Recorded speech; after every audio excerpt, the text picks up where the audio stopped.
আজি পঞ্চায়ত নিৰ্বাচন উপলক্ষে যেহেতু ৰাজ্যৰ বিভিন্ন প্ৰান্তত ভোটগ্ৰহণ অনুষ্ঠিত হৈ আছে আৰু এই মুহূৰ্তত আমি উপস্থিত আছোঁ হলিকুছি প্ৰাথমিক বিদ্যালয়ৰ যি ভোটগ্ৰহণ কেন্দ্ৰ আৰু এই ভোটগ্ৰহণ কেন্দ্ৰত প্ৰায় 815গৰাকী ভোটাৰে ভোটদান সাব্যস্ত কৰিব আৰু আমি দেখুৱাইছোঁ এগৰাকী বয়োজ্যেষ্ঠ ব্যক্তি তেখেতক ইতিমধ্যে হুইলচেয়াৰত লৈ আনি এনেধৰণে ভোটদান কৰোৱা হৈছে। আপোনাক অকণমান আঙুলিটো দেখাই দিয়ক ভোট দিয়া আঙুলিটো দেখাই দিয়ক।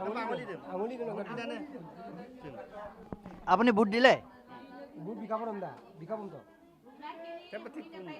আপুনি ভোট দিলে নে? ভোট দিলে ন? আপোনাৰ বয়স কিমান হৈছে? মোৰ বয়স 100 বছৰ পাৰ হৈ গ'ল। নিশ্চয় আমি দেখুৱাইছোঁ, বিশেষকৈ কেমেৰাপাৰ্চন পৱনে দেখুৱাব আপোনালোকক এই দৃশ্য। ইয়াত যথেষ্ট লোকৰ ভিৰ আছে আৰু যিহেতু কৈছে যে 815গৰাকী ভোটাৰ আছে আৰু 815গৰাকী ভোটাৰ থকা এই ভোটগ্ৰহণ কেন্দ্ৰ যথেষ্ট ডাঙৰ আৰু ইয়াত পুৱাৰ ভাগৰ পৰা যথেষ্ট লোকৰ ভিৰ সমাগম আপোনালোকে দেখা পালে অনুমান কৰিব পাৰিব কি ধৰণৰ এক পৰিৱেশ ইয়াত সৃষ্টি হৈছে। বহু বয়োজ্যেষ্ঠ লোক আহিছে, সকলো ইয়াত লাইন পাতি আছে পুৱাৰ ভাগৰ পৰা।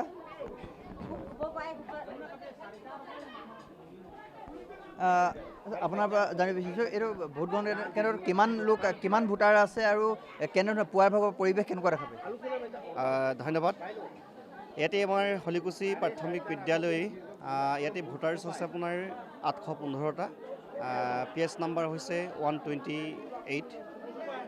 ইয়াতে ৰাতিপুৱাৰ পৰা আপোনাৰ পুৱা 6:30 বজাৰ পৰা ইয়াতে আপোনাৰ লানি নিচিঙা ভিৰ ভাৰ হৈ আছে। ইয়াতে উৎসাহিতভাৱে আপোনাৰ কি হৈছে ভোট দিবৰ কাৰণে ৰাইজে ওলাই আহিছে শিল দল ভাঙি। গতিকে নিশ্চয়কৈ আপোনাৰ চৰকাৰৰ পক্ষত থাকিব।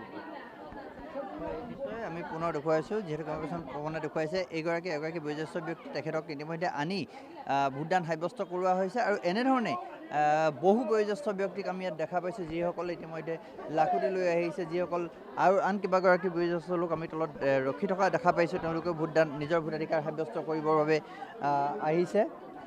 গতিকে এনেধৰণৰ এক পৰিৱেশ এই মুহূৰ্তত ধেমাজি জিলাখনৰ বিভিন্ন ভোটগ্ৰহণ কেন্দ্ৰসমূহত পৰিলক্ষিত হৈছে।